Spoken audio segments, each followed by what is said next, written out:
Vedic, Sanskrit, and Prakrit. It will be the object of this paper to point out some difficulties in the ordinary view of the relation of the Vedic and classical Sanskrit to the popular or Prakrit dialects, and, if possible, to suggest another theory which will avoid these difficulties.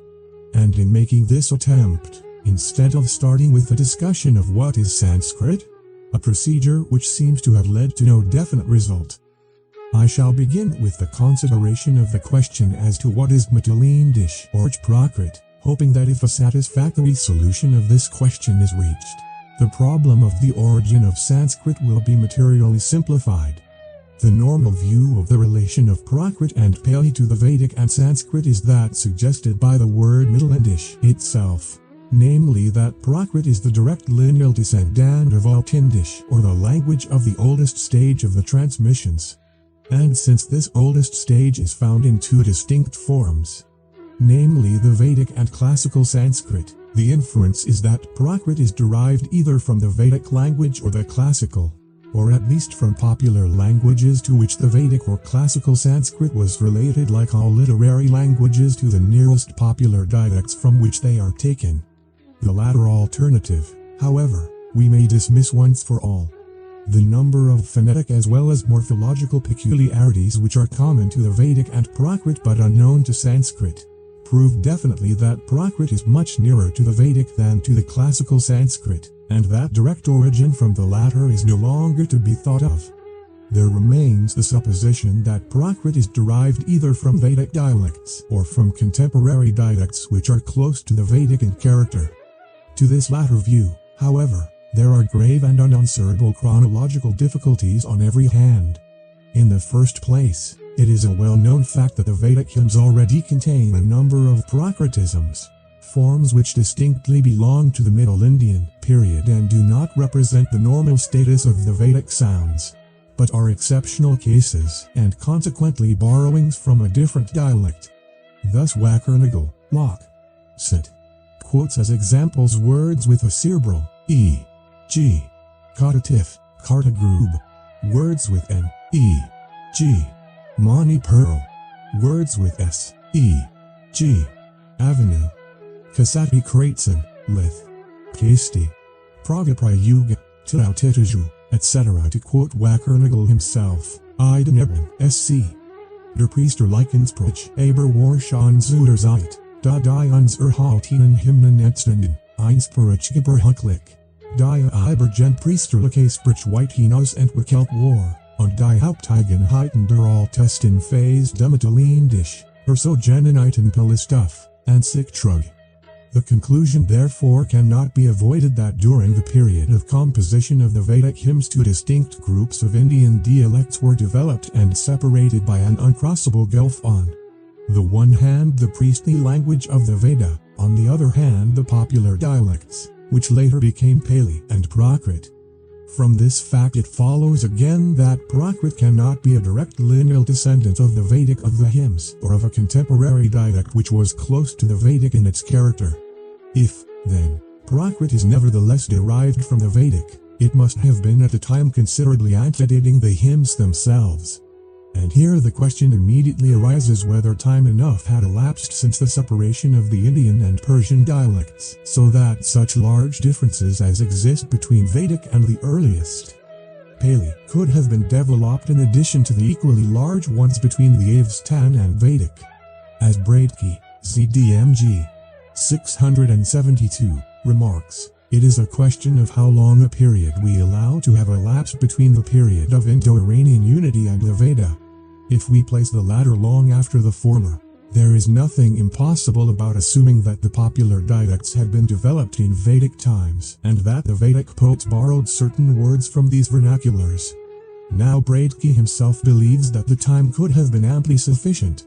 He declares that the oldest stages of the Indian and Iranian languages are no closer to each other than Italian and French, and yet these two languages are 15 centuries apart too. He seems to believe that in the time thus gained it is possible for the Old Aryan language to have developed successively first into Altindish and then into the earliest stages of Pali. But this argument really contains a circulus viciosus. In the first place, To those who maintain that the Vedic period cannot have been too long after the period of Indo-Iranian unity because of the close resemblance of the earliest Indian and Iranian, he interposes the objection that Italian and French are no farther apart, and yet it took 1500 years to develop the difference. That consequently it might take just as long to develop the difference between Indian and Iranian. In the second place, into these 1500 years thus gained is to be put also the development of Pali from Alt Indish, presumably on the ground that 1500 years would be amply sufficient for even such large dialectical differences to arise.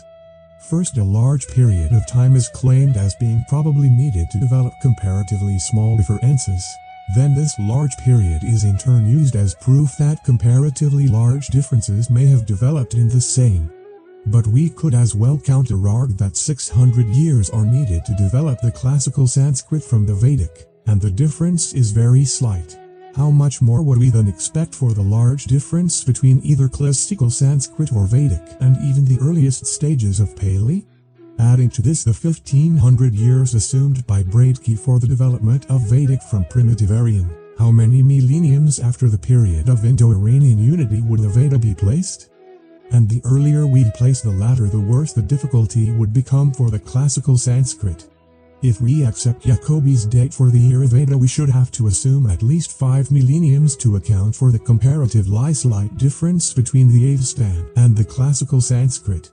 When, however, we omit precarious arguments of this kind and seek other criteria, we find that it is really very hard to believe that the Veda was enough later than the period of Indo-Iranian unity to account for the large change from primitive Aryan to Pali. For the fact that the Veda is yet full of reminiscences of the conquest of the Punjab, and that the larger part of the later Aryan India had not yet been settled too, would make it exceedingly improbable that the Indian Aryans had been in the Punjab a very long time before the hymns were composed. We would hardly expect a conquering people suddenly to stop for centuries in their process of expansion, and then to resume it later. Nor would it be credible that a very long period had elapsed between the time of Indo-Iranian unity and the conquest of the Punjab. As long as the Indian Aryans dwelt together with the Iranians toward the northwest of the Punjab, they were virtually one people, and only after they separated in order that one part might invade India did large differences of language develop. The difficulty then becomes greater and greater. It is impossible for me to conceive how Prakrit could have had time to develop from Alt Indish in the usual way at a time when the Veda evidently shows that it must have existed. But let us assume for argument's sake that there nevertheless was ample time. In what relation then would we conceive the language of the Veda to stand to these vernaculars? The first alternative that might occur to us is that Vedic, like the later classical Sanskrit, was already a petrified language, kept alive only by the priests and literary men. But to this idea there are several grave objections. In the first place, the character of the Vedic language and literature is such that scarcely anyone has seriously doubted that it was close to the living language of the time of the poets. There may have been dialect mixture and archaisms and poetic peculiarities of diction, and the actual spoken language differed from that of the hymns as the Greek vernaculars of the Homeric age differed from the language of the Homeric poets, or as the popular languages to which any literary dialects owe their origin differ from the latter, but no more. Moreover, if Vedic was a dead language when the hymns were composed, how can we assume that this old language escaped complete obliteration in so long a time?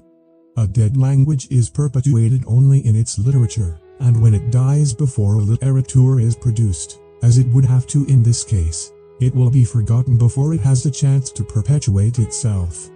It is thus evident that at least the beginning of the literary Vedic period must have antedated the petrification of the language. But there is another and still more conclusive reason why the Vedic of the hymns could not have been a dead language.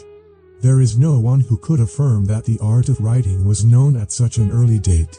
Now let us try to picture to ourselves how this older language, supposing it to have been established as a fashionable language so early, could have been transmitted orally. It might be possible for traditions as to new and old forms and phonetic doubles to be transmitted from one generation to another by means of oral instructions. for such changes are recognized by everyone most easily, since the new and old forms continue to exist side by side, at least temporarily. But when we come to sound changes that do not result in phonetic doubles, particularly the spontaneous unconditioned sound changes, the question is altogether different. These are so gradual that no one notices the fact that he is pronouncing a certain sound differently than formerly or differently than the older members of the linguistic community.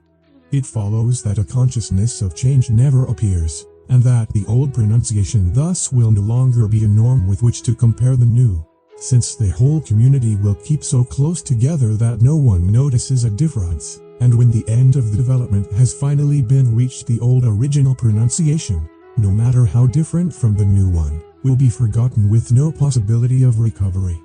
In case of a written language, directions for the pronunciation of certain letters might reveal the change to later generations, but in a language which is spoken only, there is no possibility of establishing a previous sound change of this kind except by comparative philology.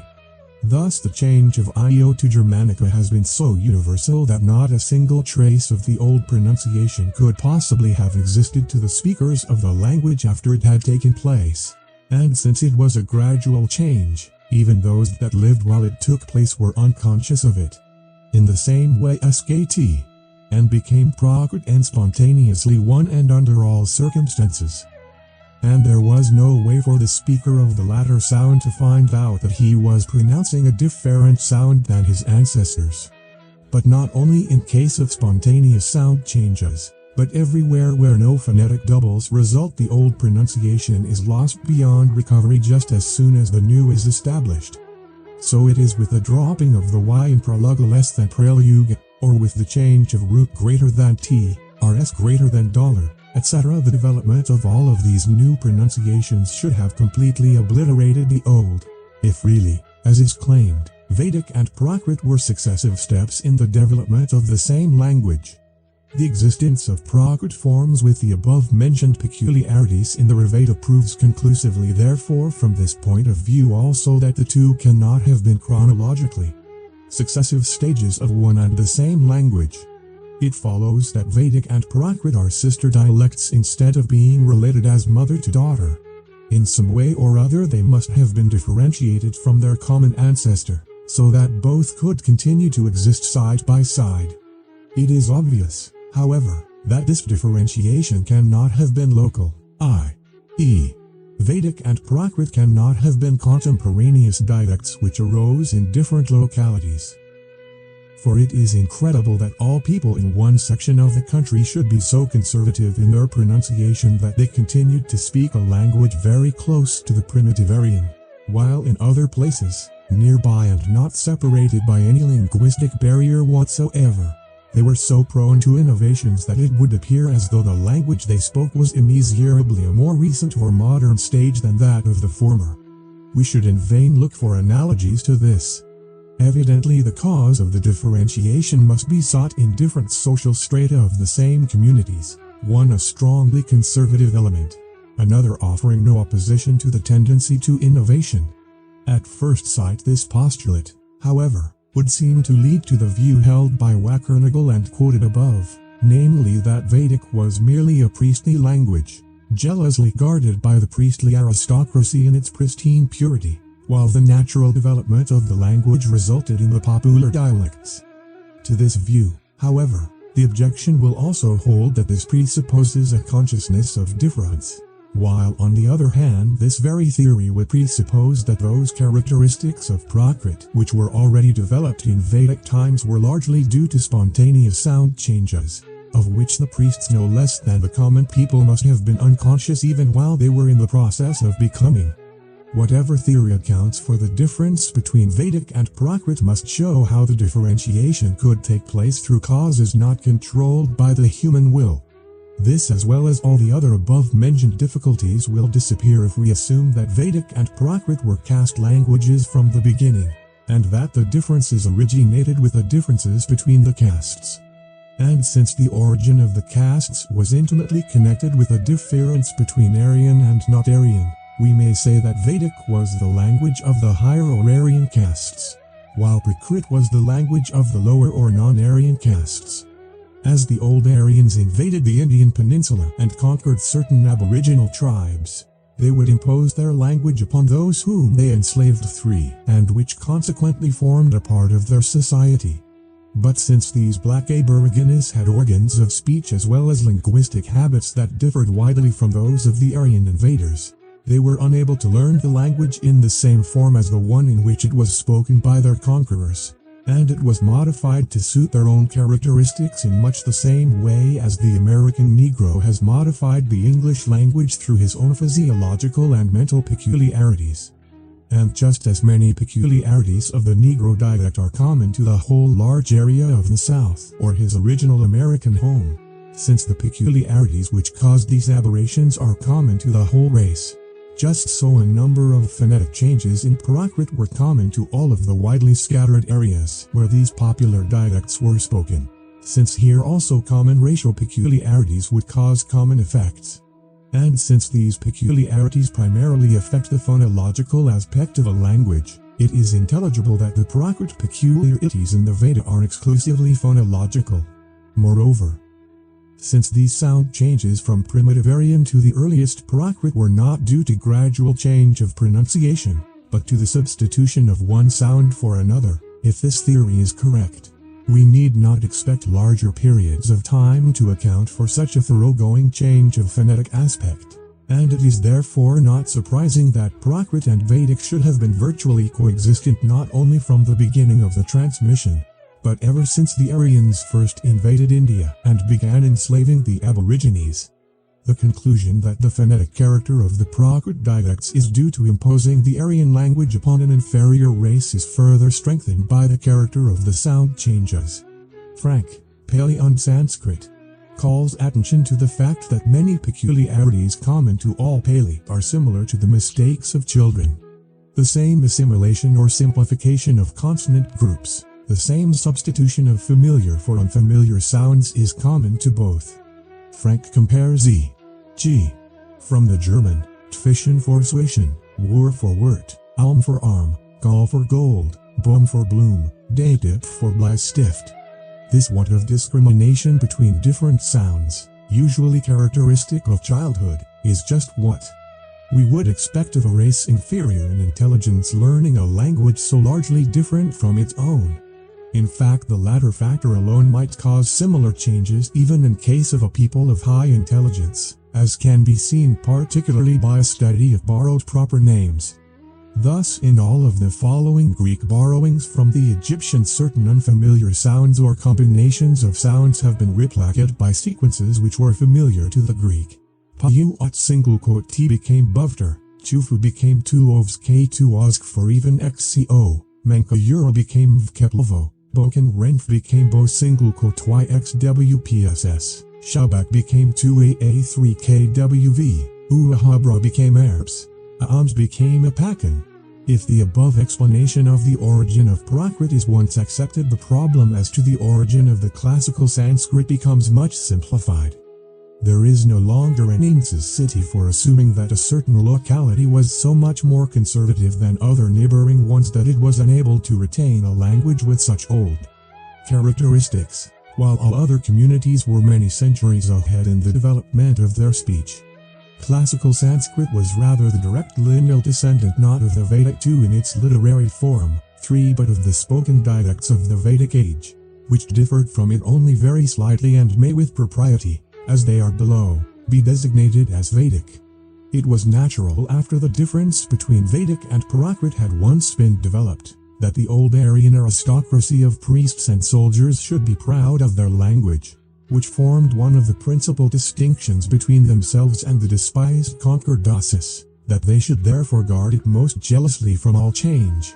Since, however, the Aryan speakers of the Vedic dialects continually had practical relations with the enslaved speakers of the Prakrits, it became necessary that they should have an acquaintance with Prakrit also, and sometimes, perhaps, they would even condescend to use it themselves, e.g., to make a command clearer.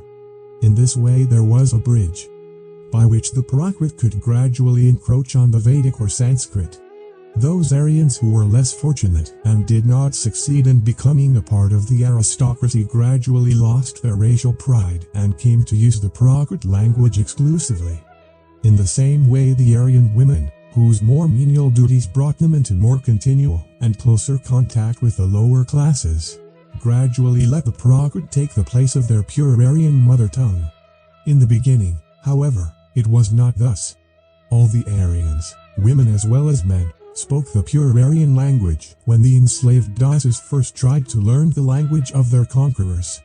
As the circle of the speakers of the original Vedic languages became more and more narrow, they more and more took upon themselves the character of polite languages, with the result that the conservatism of the speakers also increased, and Vedic gradually became classical Sanskrit. In this way is explained both the continuity of development between Vedic and Sanskrit in literature,